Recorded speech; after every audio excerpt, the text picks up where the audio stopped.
Las claves de la información, seguilas en Asteriscos, con José Calero e Iván Damianovich.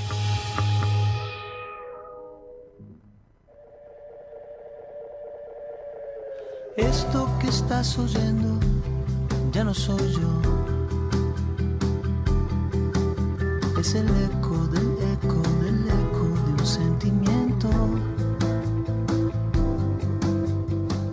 Su luz fugaz, alumbrando desde otro tiempo. ¿Qué tal? ¿Cómo les va? Muy buenas noches. Otro miércoles para compartir toda la información política y económica con nuestros asteriscos en Ecomedios 1220. Bueno, por supuesto, siguiendo muy de cerca, ya cada vez más. Falta muy poquito para que los argentinos vayan a las urnas. Da la impresión de que hay más interés esta vez en la gente, en el electorado, en ir a votar, tanto desde el oficialismo como desde la oposición. Sostienen que una parte, no saben si 2 millones, 3 millones, de esos 11 millones de argentinos que no fueron a votar en las primarias, esta vez sí lo van a hacer. Por un lado, porque consideran que es más importante ir directamente a la elección de lleno, no tanto a la primaria, y por el otro porque la campaña ha ganado volumen político, los dos debates que se hicieron contribuyeron a eso, y ahora la disparada del dólar por encima de los 1.000 pesos provocó que se convierta en el eje de la campaña y que tanto el oficialismo como la oposición, bueno, traten de aprovecharlo, de llevar agua para su molino. Hoy volvió a haber allanamientos en el microcentro porteño.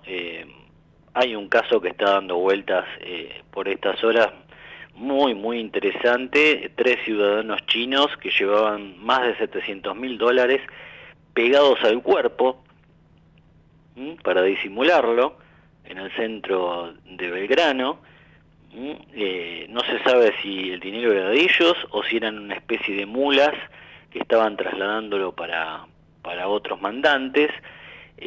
A otra persona se le encontraron unos $100.000. Indudablemente la cantidad de dinero que se mueve ilegalmente en la Argentina es enorme, y ahora con la enorme brecha cambiaria que existe entre lo que es el dólar blue y el mayorista o el dólar oficial, hace que sea un gran negocio, ¿no?, meterse en el mundo este de las cuevas. Ayer un Sergio Massa muy nervioso, muy nervioso, dijo que va a ir a fondo contra el que desde economía se indican como el rey de los cueveros. Todavía no se sabe quién es esa persona. Massa sí lo sabe o lo intuye. Dijo que se le escapó hace un par de semanas, que voló a Uruguay, el rey de los cueveros, que él sabe quién es y que le va a llevar la información a la justicia. Massa sospecha que este empresario, este cambista, hombre importante de las finanzas, está jugando políticamente para Javier Milei o para Patricia Bullrich, y por eso está empujando el dólar para que suba. Muchísimo nerviosismo en el gobierno nacional. Me sorprendió, y ahora lo vamos a conversar con Iván Damianovich, bueno, que ese nerviosismo llevó a Sergio Massa a decir por primera vez, a mencionar la posibilidad de que pierda la elección. Iván Damianovich, ¿cómo estás, Iván? Hola, José, muy buenas noches, ¿cómo estás? Bueno, te tuvimos desde Mar del Plata la semana pasada, sé que hicieron un gran trabajo ahí, pero bueno, lo de idea ya pasó, y ahora, Iván, sí, estamos en la cuenta regresiva. Mucho nerviosismo tanto en el gobierno como en la oposición. Massa pidió que le hagan a Milei y a él, si eventualmente va al balotaje, un análisis psiquiátrico, insinuando que Milei no está en sus cabales, y horas después Milei le respondió que entonces le va a pedir él que Massa haga un curso de economía, porque entiende que no está facultado para conducir el Palacio de Hacienda. Mucha tensión, ¿no? Bueno, estamos ya entrando, José, como bien lo señalás, en la recta final de esta campaña electoral. Llega la hora de la verdad. La verdad que lo que uno está escuchando por parte de los candidatos es muy pobre, ¿no? Es una pobreza intelectual grande. Cuando uno escucha a Sergio Massa comparar a Javier Milei con Leopoldo Fortunato Galtieri, cuando hace referencia a que ya tuvimos un general con problemas de alcoholismo que nos llevó a una guerra, bueno, y a un Milei alentando a desarmar las posiciones en pesos, provocando, si querés, también una cuota importante de intranquilidad en la gente que ya la está pasando mal. Bueno, uno entiende que estos son los candidatos, ¿no? Los candidatos a presidente que tenemos en la Argentina. Supemos, por supuesto, también los desaguisados de Patricia Bullrich y algunas declaraciones que circulan en las redes sociales atribuidas a Carlos Melconian, muy poco felices. De modo que, en realidad, José, estamos, bueno, si querés, en lo peor de la campaña electoral. Es decir, cuando ya el agravio es sostenido, cuando es personal, cuando se pierde el rumbo de la conciencia y de la propuesta, cuando se pierde la prudencia y la responsabilidad. Lo que en definitiva deja esto es un estado de intranquilidad, de inquietud y de angustia en una sociedad muy golpeada. Bueno, y nosotros, a partir de sobre todo a partir de la columna que hace todas las semanas Juan Paulenco, venimos poniendo mucho el foco sobre el conurbano bonaerense. Indudablemente puede darle al kirchnerismo la victoria que necesita de alguna manera para contenerse políticamente, si es que a nivel nacional termina perdiendo el oficialismo. Hoy se publica en Clarín una columna muy interesante, la escribió el historiador Jorge Osona, bueno, hablando de la corrupción, de estos casos que han trascendido en las últimas semanas, Chocolate Rigó y demás, Insaurralde, por supuesto, pero queríamos hablar unos minutos con Jorge Osona, que lo tenemos en línea, Iván. Y Jorge, José Calero, bueno, e Iván Damianovich lo saluda. ¿Cómo está? ¿Cómo están? Buenas noches. Bueno, nos pareció muy interesante ocuparse, ¿no?, de estos escándalos políticos, que por supuesto hay sectores importantes de la dirigencia política bonaerense, sobre todo, tanto oficialismo como oposición, que parecen querer meter debajo de la alfombra, ¿no, Jorge? Sí, evidentemente lo que ha pasado hoy con el teléfono de Rigó, de Chocolate, es bien elocuente, ¿no? Al respecto. Ayer se dispuso a abrirlo y hoy automáticamente lo cerraron. De manera que se ve que hay información muy potente, sí, y que la quieren ocultar, porque es un sistema, ¿no? Es un sistema montado a los efectos de, bueno, recaudar y ocultar, y aparte conocen todas las mañas habidas y por haber, como para no dejar rastros. Lo que pasa es que en esta era tecnológica, donde todo se filma y donde todo es tan transparente, tan visible, bueno, hay algunas cosas que se escapan, ¿no? Y es lo que le pasó al señor Insaurralde, ¿no? Ahora, Jorge, buenas noches. Iván, buenas noches. Damianovich. ¿Qué tal, Iván? ¿Cómo estás? Bien. Digamos, también es interesante poder, si uno pudiera, ¿no? Es como evaluar el impacto final de este tipo de episodios a la hora de emitir el voto, ¿no es cierto? Una cosa es la conmoción, eventualmente, ¿no? Mediática y social que genera este tipo de cosas, y después la traducción en una votación. Digo, hemos visto casos, por ejemplo, en la provincia del Chaco hasta hace muy poco, digamos, situaciones realmente graves, ¿no? Con el asesinato de Cecilia, que finalmente, bueno, hasta Villó, el gobernador del Chaco, terminó perdiendo su posición, pero por apenas 4 puntos. No es que hubo tampoco, ¿no? Entonces, ¿cómo evalúa en todo caso estos sinsabores que la opinión pública encuentra a la hora de pronunciarse en la elección? Mira, el problema es cuando hay pobreza. Cuando vos tenés un nivel de pobreza del 40-50%, en la provincia de Buenos Aires un 40%, 7 de cada chicos son pobres, muchos han perdido la escolaridad desde la pandemia y no la han recuperado. Bueno, cuando vos tenés situaciones así, generalmente los votos son colectivos, no son individuales, son en grupos, se lleva a la gente a votar, se la movilizan.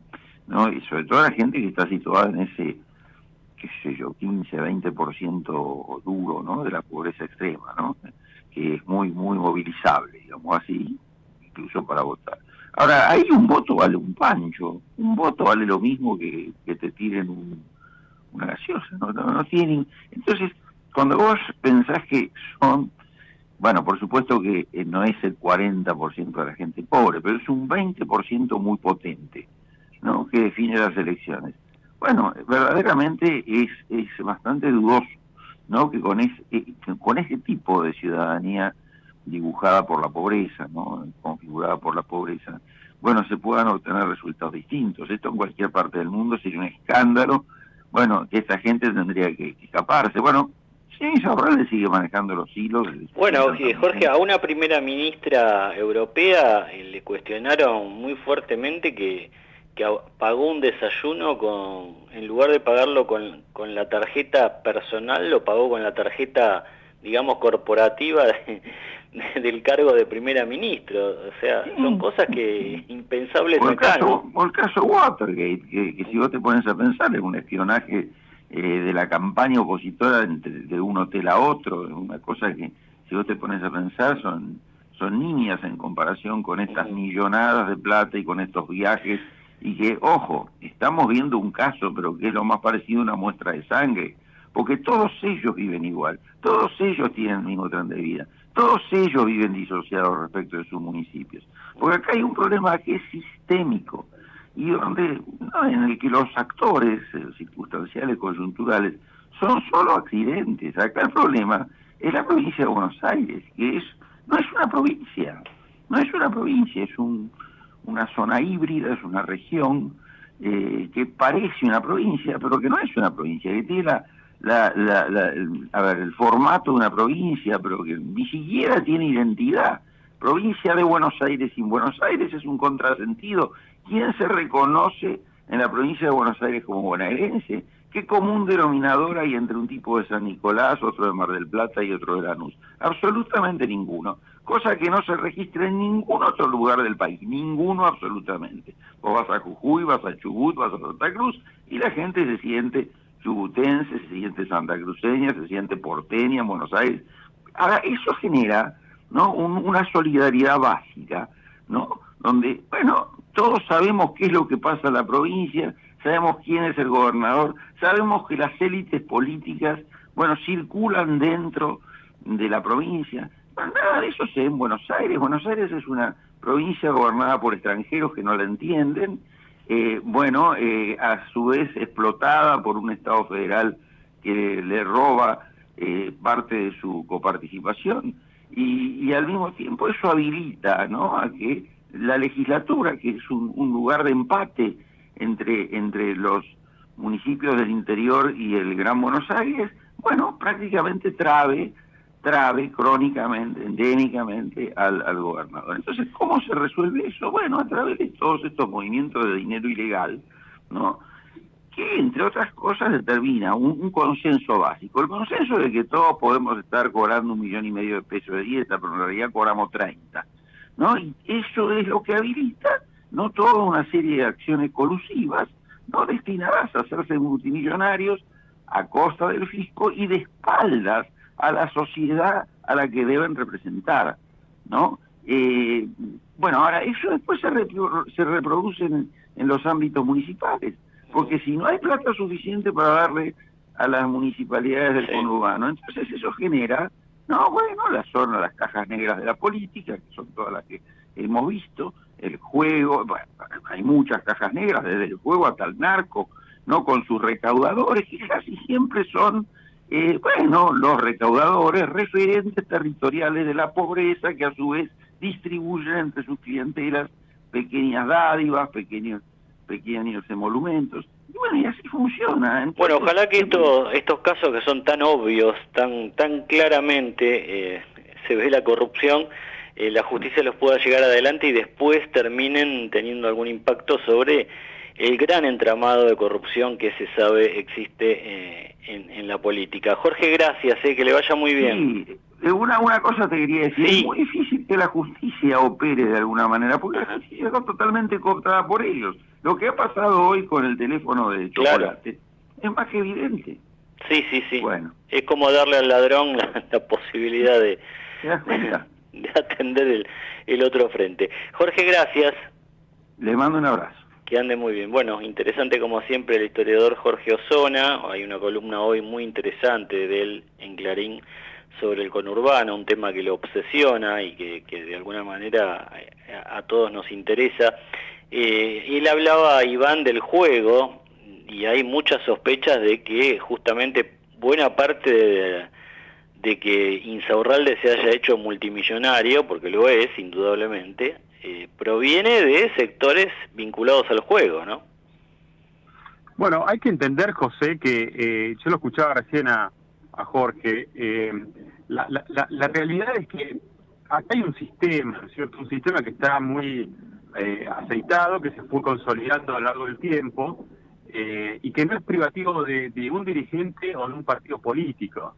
Cuando uno busca en el financiamiento de las campañas, o cuando uno se pregunta, bueno, cómo terminan financiándose muchas de las acciones o de la militancia, por donde toca, José, está complicado el asunto. Es decir, todo lo que uno se pregunta en las movilizaciones, ¿no? Lo que son el transporte de las movilizaciones, lo que tiene que ver con la logística de los actos, de las contrataciones, no solo en la provincia de Buenos Aires, en todo el país. Bueno, ahí se maneja un nivel de informalidad económica cuyos orígenes no solamente pueden estar vinculados al juego, a muchas otras actividades, algunas de ellas ilegítimas o ilícitas.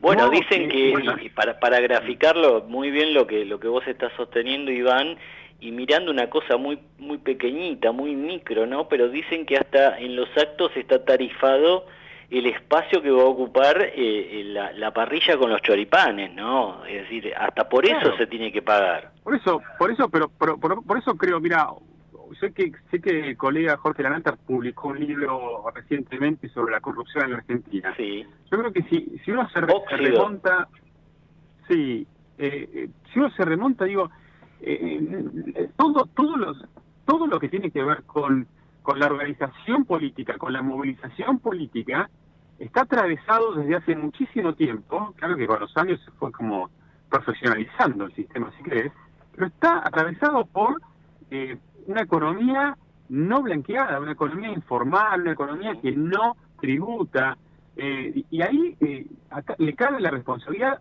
a toda la dirigencia que ha sostenido esto. Por eso cuando aparece un Milei que en apariencia está fuera del sistema, llama tanto la atención, ¿no? Ahora, vos fíjate, es interesante lo que marcas, Iván, respecto de la economía en negro, porque cuando aparece algún emprendimiento que busca justamente terminar blanqueando esa gran economía en negro, el caso que más me suena es el de Mercado Pago y toda la polémica que se generó. 4 millones de cuentas tiene Mercado Pago, y con Mercado Pago ahora vos vas a la verdulería y pagás no solo por la propia tarjeta, sino con cualquier tarjeta de débito en este caso, porque si no les cobran unas comisiones tremendas, pero eran gastos que antes no se blanqueaban. Ahora está blanqueándose la economía, y sin embargo el gobierno intentó la semana pasada ponerle una traba, y tuvo que salir a Mercado Pago, ¿no? Porque claro, los bancos lo miran de reojo, pero bueno, tampoco es que les está comiendo un gran negocio, sino que todos pueden hacer negocios juntos. Y el propio Sergio Massa tuvo que salir a decir, no, den marcha atrás con esta traba que le quieren poner, porque son 4 millones de personas a las que van a perjudicar, me van a terminar perjudicando a mí la elección, ¿no? Son las cosas extrañas e incoherentes que pasan en la Argentina. Y son las cosas, José, que en algún momento hay que tomar en serio para poder transformar de verdad el país, porque uno se pregunta, bueno, por ejemplo, los asalariados, los que logran acompañar con paritarias de inflación, los que pagan ganancias, los que se eximen de pagar ganancias, estamos hablando de menos de la mitad de la población, porque la otra mitad de la Argentina, más del 50%, no sabe lo que es una paritaria, no sabe lo que es pagar impuestos, no está alcanzado por beneficios, en todo caso, que pueda implementarse a través del ANSES o de la FIP. Todo lo contrario, están afuera del sistema económico formal. Entonces, o echamos mano a los que están afuera y ampliamos la famosa base tributaria, de manera que todos estén alcanzados para bien y para mal, o la joda, y perdonen la expresión, va a seguir. Bueno, es uno de los temas que obsesiona y seguramente al próximo gobierno va a poner mucho el acento ahí, ¿no? Hay que blanquear lo más posible la economía, bajada de impuestos, una vez que se blanquee, ¿no? Pues un IVA del 21%, ingresos brutos, ganancias, bienes personales, bueno, hay decenas de impuestos que terminan esmerilando cualquier negocio, ¿no? Y yo quisiera saber, José, si detrás de la estrategia de Sergio Massa de eliminar o reducir el impuesto a las ganancias, no hay una incapacidad final del fisco de poder financiarse. O sea, no tengo muy claro, digamos, hasta qué punto esto no fue una estrategia electoral para que el que venga, que no sea él, bueno, tenga que reponer esos impuestos. Por más antipático que resulte, el déficit fiscal es tan grande que si se desfinancia al fisco a través de la eliminación de este tipo de impuestos, ¿de dónde va a salir el dinero? Esta pregunta va a explotar en el escritorio del próximo presidente dentro de 2 meses. Por supuesto. Iván, pasemos a otro tema, no lo conversamos previamente, pero por ahí me interesaba tener una mirada tuya sobre algo que por supuesto es gravísimo, impactante, es el tema del momento a nivel internacional y por supuesto en la Argentina también, el conflicto, la guerra, la masacre en Medio Oriente, en Israel. La información que tenemos de hace una hora indica que el ataque de la organización Hamas provocó ya más de 900 muertos israelíes, hay más de 2.600 heridos cuando lograron atravesar esa valla que según los israelíes era imposible de atravesar, la que divide la franja de Gaza, la parte israelí de la parte palestina. Hay más de 100 personas secuestradas, israelíes secuestrados, imágenes que no solo impactan, desgarran el alma, y después una furiosa represalia israelí que sin miramientos ya provocó más de 700 muertos. Se ve la parte de la franja de Gaza palestina totalmente arrasada. Quería por ahí tener una línea tuya, ¿cómo estás mirando esto? No, con mucha preocupación, José. Por supuesto, primero por las personas que están en esa zona de conflicto permanente, que ahora se ha agravado como nunca en la historia reciente. Las imágenes de los kibbutz que fueron arrasados por terroristas de Hamas el día sábado, bueno, remontan a lo peor de lo que fue el exterminio judío, aunque en menor escala. Es decir, estamos ante una escalada brutal que también, digamos, es necesario contemplar con perspectiva histórica.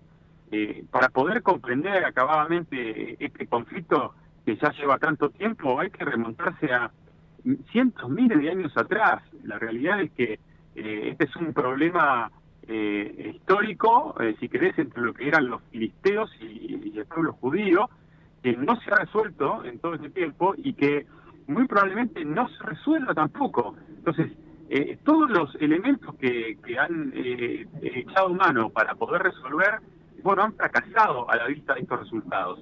Cuando uno observa también la población de Cisjordania, que bueno, que aunque no formen parte de Hamas, eligieron eventualmente a Hamas, bueno, ahí también hay vidas que se pierden. La respuesta de Israel es feroz, es entendible, es comprensible, pero también, como decís vos, sin discriminación. Sí, lo ha reconocido el propio funcionarios israelíes. Han dicho que, bueno, en su intento de liquidar a la cúpula de Hamas no van a pensar, digamos, en sí, tienen que arrasar una comunidad entera, porque sostienen que los líderes de esta organización terrorista se están aprovechando justamente esos poblados para esconderse.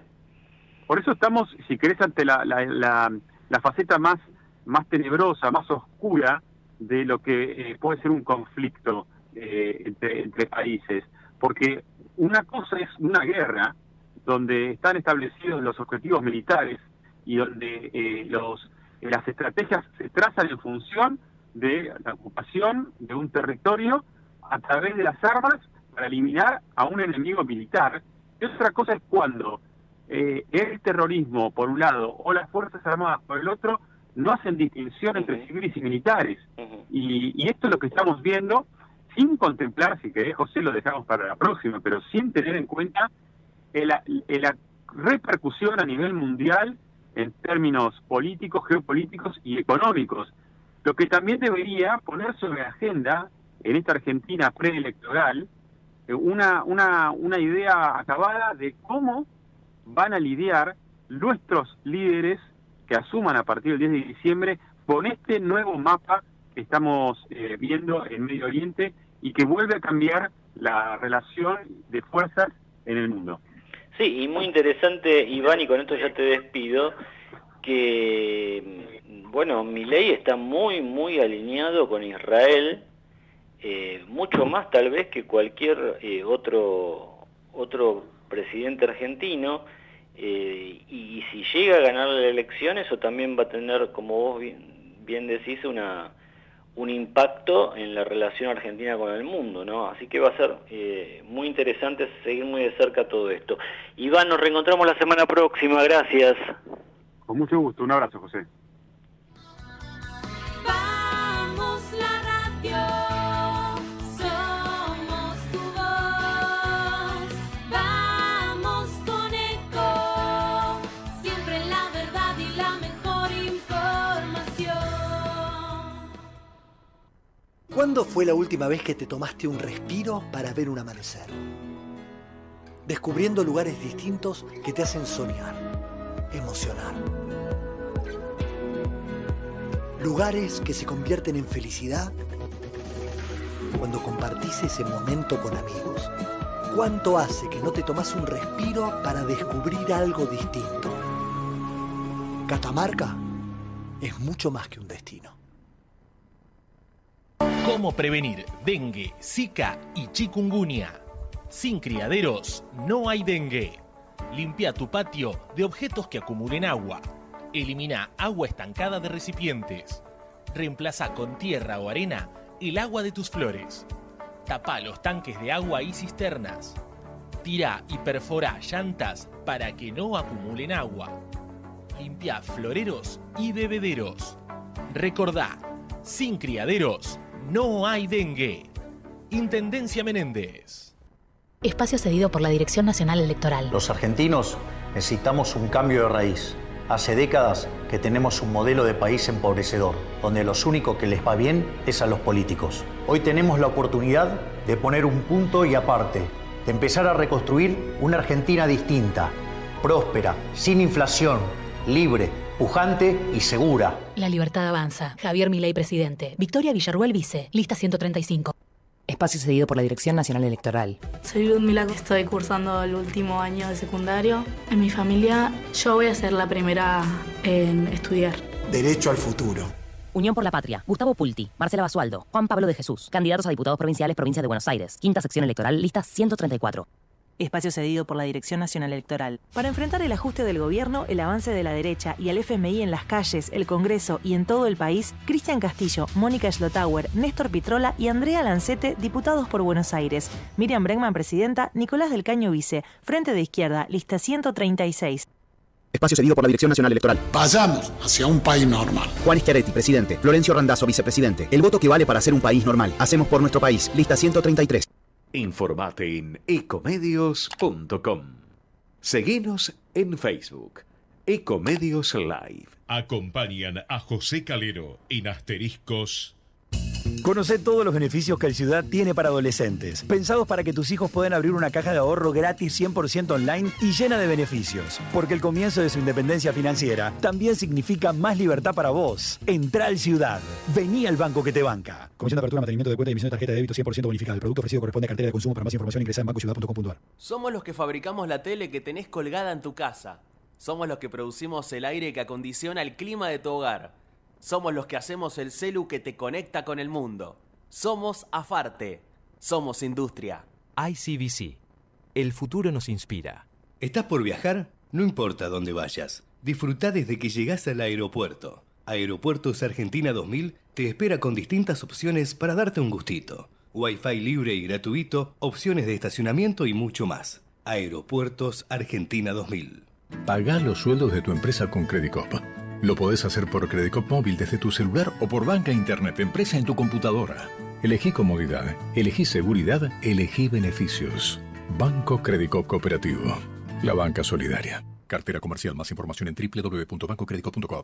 ¿Sabías que todos los accidentes por inhalación de monóxido de carbono son evitables? Chequea que la llama de tus artefactos sea siempre azul. No olvides ventilar los ambientes de tu hogar todos los días, verificando que las rejillas cuenten con salida al exterior y las ventilaciones no estén tapadas ni sucias. Y controla las instalaciones internas con un gasista matriculado. Con estos consejos, proteges a tu familia. Metrogas, damos calor. Grupo Petersen, desde 1920, construyendo el país. Capacitate de forma fácil y gratuita. Accede al Instituto Legislativo de Capacitación Permanente en legislatura.gov.ar. Legislatura porteña. Nos une la ciudad. Desde el Banco Provincia queremos rendirle cuentas a los 17 millones de accionistas, que es básicamente toda la gente de la provincia, para contarles que estos últimos años tuvimos resultados muy positivos. Por eso vamos a desglosar uno por uno esos resultados. Número 1. Invertimos 72.000 millones de pesos en beneficios. ¡La burro! Número 2. El 60% de los préstamos que dio el banco... ¡Me duermo! Tenés razón. Por suerte hicimos la web. Entrá a www.17millones.com.ar y ahí encontrarás todo lo que el Banco Provincia hizo por sus 17 millones de accionistas. Banco Provincia. Derecho al futuro. ¡Sí, al futuro! Y ahora, el mundo que viene en Asteriscos. Con toda la información sobre las tecnologías de vanguardia con Rodrigo Barber. Y la semana pasada Rodrigo nos contaba lo que se está desarrollando a nivel mundial, en Estados Unidos, también lo piensan en Europa, poniendo a Google, el gran buscador, el espacio al que todos referimos cuando tenemos una duda, bueno, en el ojo de la tormenta, en el centro de la tormenta, porque eso implica también que se está creando un gran monopolio en Internet. Hay mucha preocupación de las autoridades y por supuesto de los competidores de Google. Rodrigo, ¿cómo estás? ¿Qué tal? Muy buenas noches, José. Bueno, ahora viene la segunda. Te cuento que tuvo mucha repercusión y muchas preguntas y personas que a diario utilizan Google y que dicen nunca se habían puesto a pensar en esto de que Google sea tan omnipresente en todos nosotros, ¿no? Que esté en nuestros aparatos, en los celulares, en nuestras computadoras, que lo primero que aparezca cuando tenemos una duda sea Google. Sí, así es. La semana pasada habíamos estado hablando de cómo Google había logrado esta posición de dominio estos últimos años a través de acuerdos, a través de acuerdos con empresas, de acuerdos con grandes fabricantes de dispositivos móviles como Samsung, Apple, navegadores como Firefox, su propio navegador Chrome, o sea, toda una cantidad de movimientos que hizo Google para tener esa presencia y, bueno, también de cómo algunas empresas hablaban de zanahorias y garrotes enormes, porque básicamente si alguna empresa, por ejemplo, de venta de dispositivos de teléfonos celulares no quiere tener a Google como su buscador predeterminado, Google lo que hace es quitarle la tienda de aplicaciones Google Play, cosa que ya pasa con Huawei, por ejemplo, que en sus dispositivos no tiene esa tienda. Pero bueno, para entender cómo se llegó a esto que pasa hoy, hay una parte que es importante, que es tratar de entender cómo puede ser que teniendo ese 90%, pero a la vez mostrándose como inocente, porque es que realmente está bajo investigación Google. ¿Qué es lo que pasó con ese algoritmo de Google para que ahora esté, entre comillas, generando tantos líos? Y hace 20 años, cuando todos empezábamos a trabajar con Google, lo que pasaba es que el sistema era innovador, era novedoso, estaba basado básicamente en lo que era el PageRank, que es este sistema que inventó uno de los dos fundadores de Google, que lo que hacía era tomar los links de una página web hacia otra como si fuesen votos. Entonces, una página web ponía un enlace a otra página y eso era un voto. Ese sistema fue revolucionario porque estaba basado en el sistema de referencia de las publicaciones científicas, que si una publicación referencia a otras, porque esa publicación es interesante. Pero sin embargo ya había nacido roto, porque para poder poner una valoración inicial a esos votos, por así decirlo, tuvieron que elegir los que ellos llamaban sitios de confianza. Entonces, por ejemplo, ellos consideraban que el sitio de una gran institución académica tenía un 10, un sitio de un gran diario tenía un 10, un sitio de una universidad, de un gobierno, tenía ese valor. ¿Qué es lo que pasó con el transcurso del tiempo? Que Google encontró que los creadores de sitios web le encontraron la vuelta, encontraron la forma de intercambiar enlaces, de poner enlaces falsos incluso, y de esa forma romper esa estructura. Pero también hubo un factor que es fundamental, y es que Google, que nació siendo el buscador y después incorporó montones de empresas, porque YouTube no la fundó Google, AdSense, que es de lo que vamos a hablar ahora, no lo fundó Google. Todas las empresas que le generan más dinero a Google ahora, no la fundó Google. Google fundó el buscador. Google compra AdSense, que es una empresa revolucionaria a principios de los 2000, porque lo que hacía era poner publicidad en base a lo que estaba viendo el usuario en la pantalla, la famosa publicidad contextual. Y a partir de ahí es cuando empieza a romperse y a tergiversarse todo este principio tan lindo que tenía Google originalmente, de que justamente, ¿no?, de que uno estuviese buscando y que te apareciera lo que te interesaba. Google entra en esta movida publicitaria y ahí es donde empiezan montones de suspicacias. Google lo que hace es cambiar el algoritmo a la fuerza en muchos casos, dándole ese valor de entidad, de confianza, muchas veces a sitios que eran socios comerciales de Google.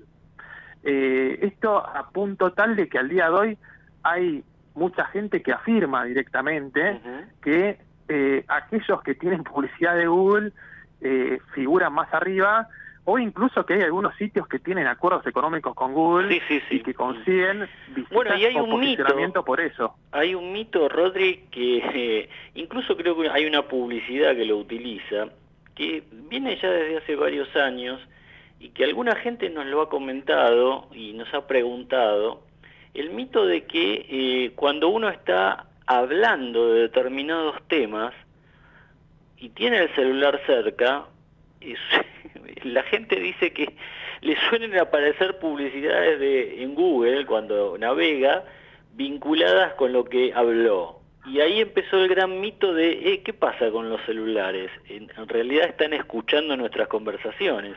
Esto supongo debe ser un mito. Con la objetividad que tengo que tener yo, tengo que decir que es un mito, pero hay algo que es mucho más preocupante y que es la realidad.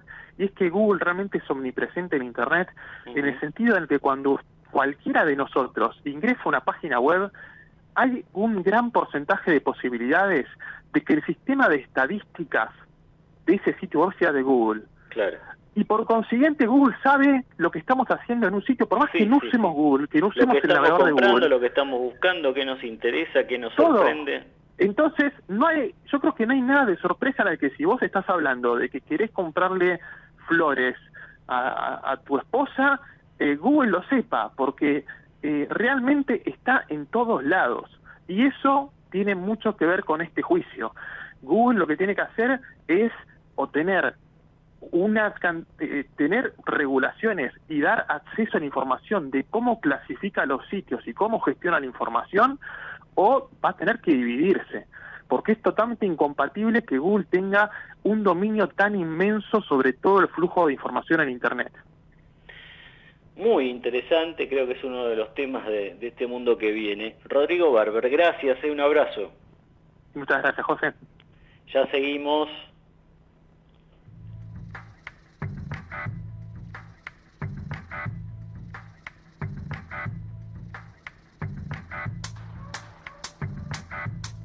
Bueno, finalmente el Congreso votó la nueva ley de alquileres. Es un ida y vuelta permanente. Es un tema que preocupa, entiendo, a 8 millones de personas que en todo el país alquilan. La mayoría está concentrada en el AMBA, en la ciudad de Buenos Aires y también en el conurbano bonaerense. Se mantuvieron los 3 años de contrato. La oposición quería bajarlo a 2. Se dispuso una actualización semestral para la actualización de los precios, y se crea un índice, un coeficiente denominado casa propia, que ya lo venía elaborando en el Ministerio de Desarrollo Territorial. Pero para conocer más a fondo esto, vamos a hablar ahora con Marta Lioto, la hemos entrevistado varias veces, presidenta del Colegio Único de Corredores Inmobiliarios de la Ciudad de Buenos Aires. Marta, José Calero te saluda, ¿cómo estás? ¿Qué tal, José? Buenas noches, ¿cómo va? Bueno, estaba repasando por lo menos los 3 puntos iniciales, no sé si los más importantes, pero de esta nueva ley. Pero nos interesaba mucho saber qué pensás de esto, qué piensa todo el equipo que trabaja con vos sobre esta nueva ley de alquileres. Bueno, la verdad es que nosotros estamos más que sorprendidos, ¿no? Primero porque nosotros estuvimos desde antes que la ley actual, la que está en vigencia, desde antes que esté en vigencia, nosotros ya le planteamos a los diputados y a los senadores, en ese momento nos estamos trasladando a 3 años y medio atrás, diciéndole que esta ley no iba a funcionar. Verdaderamente no nos equivocamos, la ley no funcionó, y la verdad que después empezamos a caminar diciéndole, miren, la ley no funciona, y se dieron cuenta que no funciona. Entonces les llevamos información, nos pusimos a disposición, llevamos estadísticas, informes reales, informes certeros, y sacaron este dictamen que lo único bueno que podemos decir que tiene es el tema del ajuste semestral, un ajuste semestral para que sea no dar un golpe a la mandíbula como el ajuste anual y que el propietario pronto se actualiza el valor, entonces se siente más contento y no inicia el contrato con un valor alto. Porque ¿qué es lo que estaba pasando? Como tenía que esperar, si nosotros firmamos un contrato hoy, tenía que esperar hasta octubre del año que viene para actualizarlo, con una inflación del 140 en crecida, imagínense que el propietario decía, bueno, si vale 5, ponelo 8. Porque la verdad que en poco tiempo quedó desactualizado el valor. Bueno, entonces, ese es el tema, Marta, ¿no? Eso se Me evitaría. encontré con varias personas en estos días que dicen, bueno, creía que había alquilado bien mi propiedad, pero ahora con lo que ocurrió en las 2 últimas semanas con el dólar y con la inflación, ya el alquiler que estoy cobrando me parece nada o me parece totalmente desactualizado. Este es otro factor, ¿no? La cuestión de los precios. Exacto, la cuestión de los precios, porque imagínate que en cuanto sube el dólar, se pierde el valor de la moneda nuestra. O sea, de la misma forma que sube el tomate, de la misma forma que sube la carne, de la misma forma que sube la indumentaria o los autos, también sube el alquiler. Entonces las propiedades que en alquiler que se pone, cuando uno se da cuenta que hace 6 meses atrás se pensaba que había alquilado alto, el propietario decía, bueno, es un valor importante, qué suerte que esta gente lo puede pagar, o sea, pero a los 6 meses quedaba totalmente fuera de mercado, pero abrumadoramente. Entonces, el propietario ahora no va a poner este plus que estaba marcando, porque a los 6 meses lo acomoda el valor nuevamente. Pero lástima que lo acomoda con un índice que trajeron los diputados ayer, mejor dicho, los senadores primero, y ayer lo ratificaron los diputados, que es el índice Casa Propia. El índice Casa Propia es un índice para la vivienda social, es un índice para el crédito blando, es un índice para ayudar a la gente a tener su casa y ser propietario por primera vez.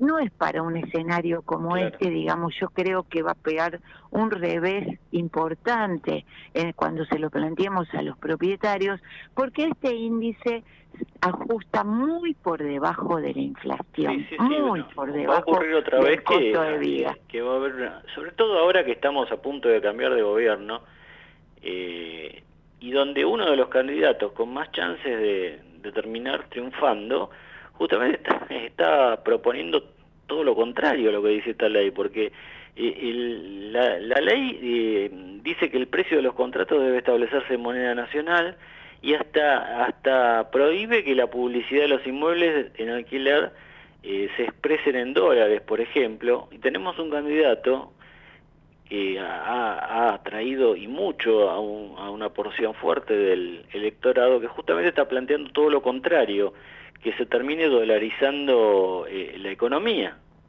Exactamente. Ahora, no se puede publicar en dólares, cuando en realidad a veces lo que se publica en dólares son casos importantes de determinado porte y determinado valor. Bueno, en Mar del Plata ocurre eso, Marta, Claro, con una inflación semejante, lo ponen en dólares, pero después el contrato lo hacen en pesos al día, al cambio del día que se hace el contrato de locación. Realmente es como, lo que pasa que mientras que el Estado se siga metiendo en una cuestión entre dos privados como esto, ¿no? Un privado que con mucho sacrificio ha comprado un inmueble que da en locación, que lo compró con su sacrificio, con su ingreso, con sus ahorros, pero es de él. Y de pronto el otro privado que paga con su salario, con su producido mensual, el mes, la locación en tiempo y forma. Pero el Estado le dice qué es lo que tienen que hacer estas dos partes. Realmente es una locura.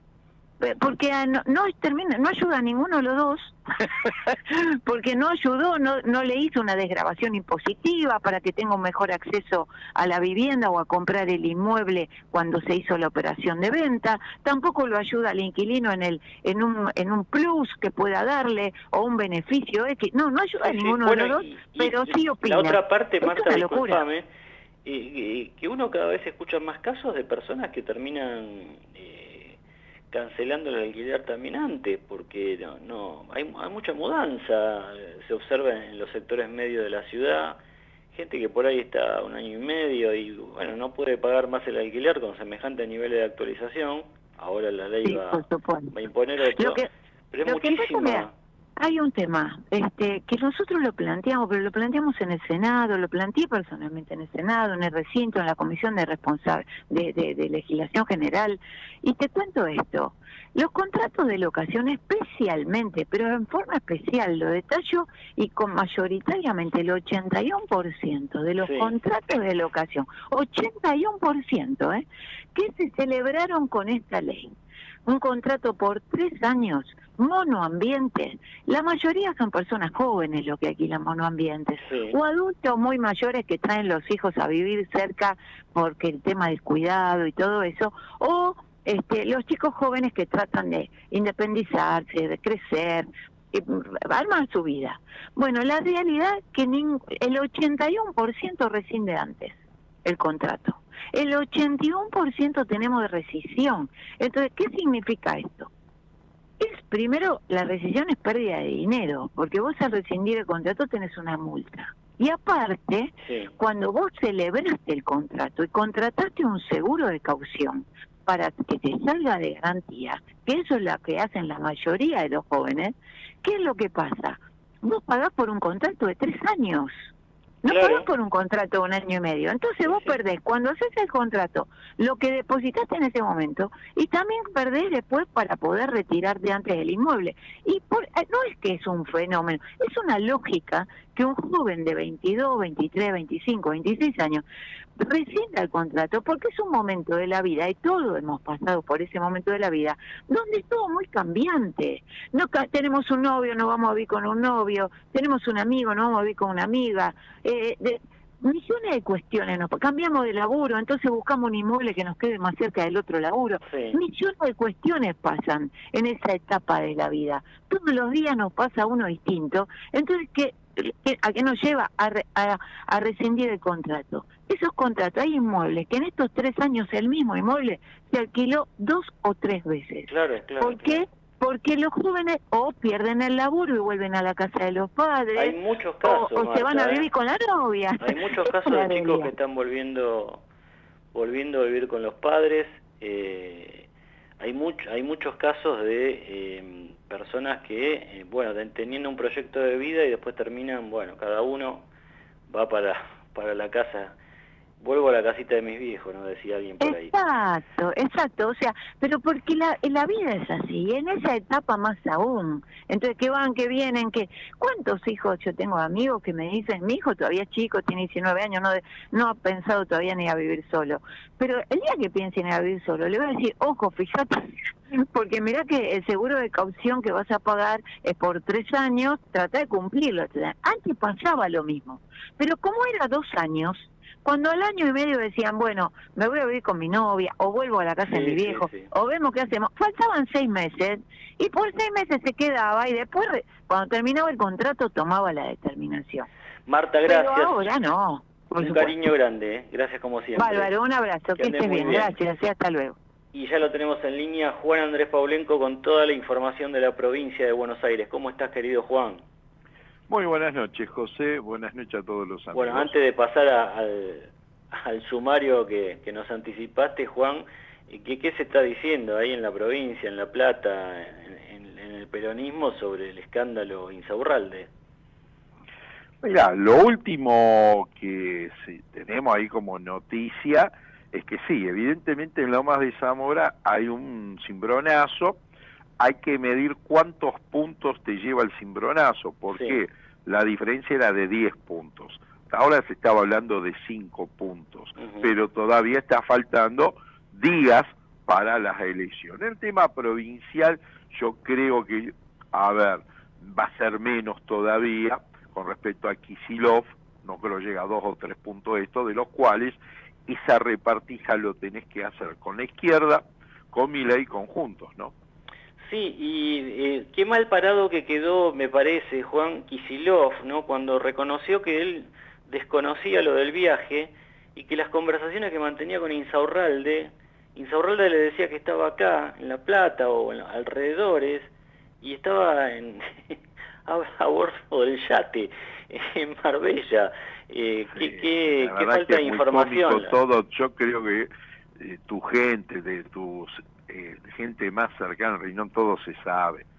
Sí. Pero bueno, a veces la salida que eligió, ¿no? Bueno, y ahora nos informa nuestro productor Roberto Blanco, Juan, que hay otro escándalo en Lomas de Zamora. El municipio está regalando cocinas y heladeras, faltan 10 días para las elecciones. Aseguran que los camiones cargados con mercadería salen desde un depósito municipal del centro de Lomas de Zamora, de donde es Insaurralde. También reparten comida, chapas, maderas y elementos de construcción.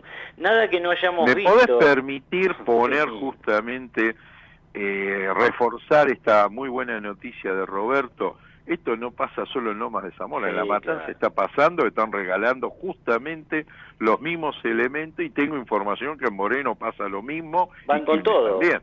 Van con todo. A quemar las naves. Bueno, un repaso rápido. Está toda la carne en el asador, ¿eh? Sí, toda la carne en el asador, Juan. Vamos a un repaso rápido, a ver. Empiezo con el DIPI, que es el más conocido. Ha hecho una declaración fuerte ahí en La Matanza. Sí, claro, últimos días de campaña y se están diciendo de todo. Por ejemplo, el DIPI lo acusó a Lalo Kraus de comunista. A ver, Lalo Kraus era el número 2 de Juan Carlos Alderete. Juan Carlos Alderete era el titular, y lo sigue siendo, de la corriente clasista y combativa, ¿no? Bueno, un tema ahí, el DIPI no le fue tan mal, ¿no? En La Matanza el DIPI, en las PASO, Juan. Hoy el DIPI está en el 24% y Lalo Kraus en el 23%, a los codazos para ver quién sale segundo. Bueno, eso van a tener unos cuantos concejales. Sí, estamos hablando de 3 a cada uno. ¿Y qué es esta propuesta de Juntos por el Cambio para crear una bicameral ahí en la provincia? Yo creo que este es el efecto chocolatito, ¿no? Acá hubo varios que picaron en punta, como para decir, bueno, a ver, ¿cómo reducimos el gasto público de la legislatura? Bueno, teniendo en cuenta que hay 14 provincias que tienen unicameral, ya se empezó a esbozar a través de Marcelo D'Aleta en senadores y el diputado provincial Maximiliano Abad, presentaron sendos proyectos de convertir lo que hoy es 138 legisladores, 92 diputados, 46 senadores, en 100.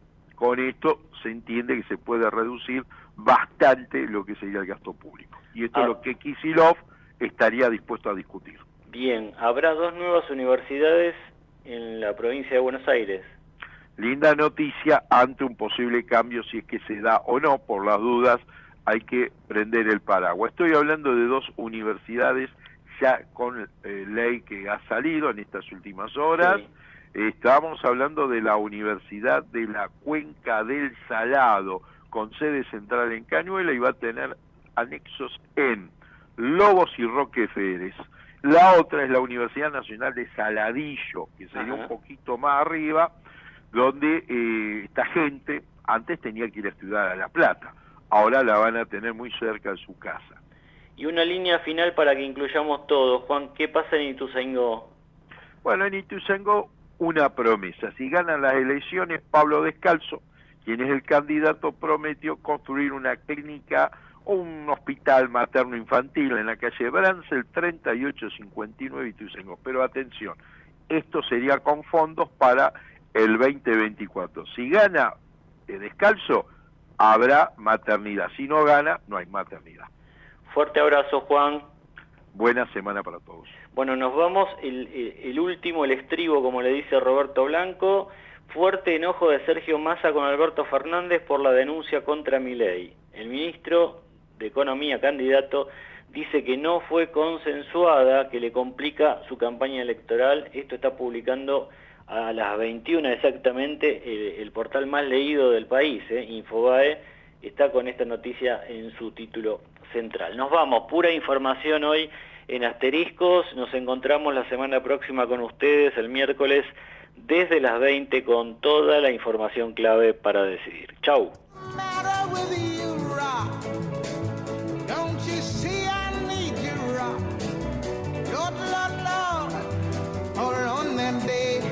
So I ran to the river, it was bleeding, I ran to the sea.